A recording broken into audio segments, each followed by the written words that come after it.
It's my feel-good breakfast show.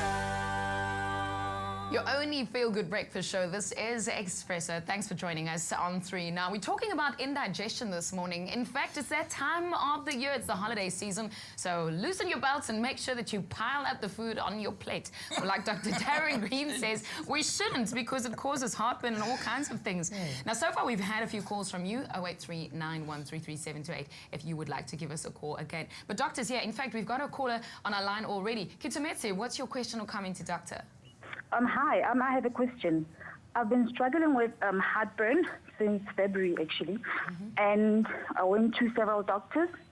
I was put on Nexium 20 milligrams, and then after that, I went for a gastroscopy.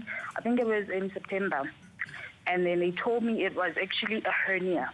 Okay. He put me again on Nexium 40 milligrams for 3 months, but I'm still struggling. I just have that a pain on my chest every time the heartburn starts, and my throat would burn.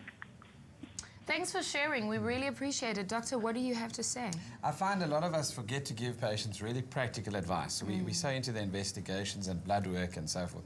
For someone that has reflux and heartburn, there are a few very important things you can do. And the first thing is, don't eat big meals just before sleeping at night. So 2-3 hours before you sleep, don't eat. Secondly, stay away from fizzy drinks, caffeine, tomatoes. Think of putting a brick under the top end of your bed to raise the top end of your bed so that the angle at which you lay down is obviously elevated. Literally? Yes, you can imagine it. It tilts, basically tilts your body. And we do it for babies as well with their cots. And it's often very practical and useful. Often people with reflux need 2 pillows instead of 1 when they sleep at night. Mechanical things.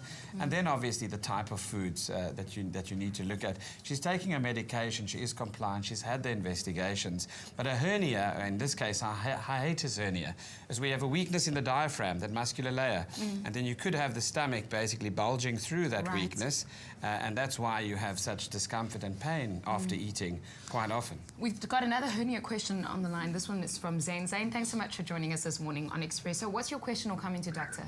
Hi, good morning. I just want to ask doctor, since I had the hiatus hernia up, I feel that when I eat, I still get the tightness in the tummy, and I also get a bit of bloatedness that pushes and makes a bit of, gives me that discomfort in the tummy. Okay, thank you, Zane, for your question. Thank you, thank you. So you can imagine, even when they repair the hernia, firstly, they wait until it's a certain size before they offer you surgery, unless your symptomatology is so bad.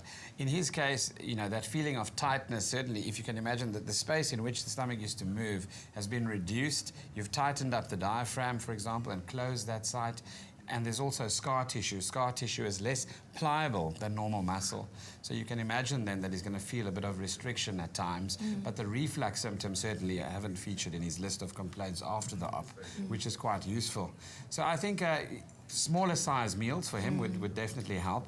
And then also, once again, looking at relaxation techniques that synchronize the movement of muscles when you do swallow and eat. We're going to keep doctor here because your questions were extremely interesting. So we're going to talk about portion control and also the hernias that you were mentioning. But thank you so much for your questions as they came through this morning on our Feel Good Breakfast show. In fact, we're talking cars next, and a great deal goes into our cars when we need to drive or even maintain them. But what exactly is bleeding brakes? Well, Graham is very good at this, and he talks to the experts. In fact, he got Bertus to take us through all the steps.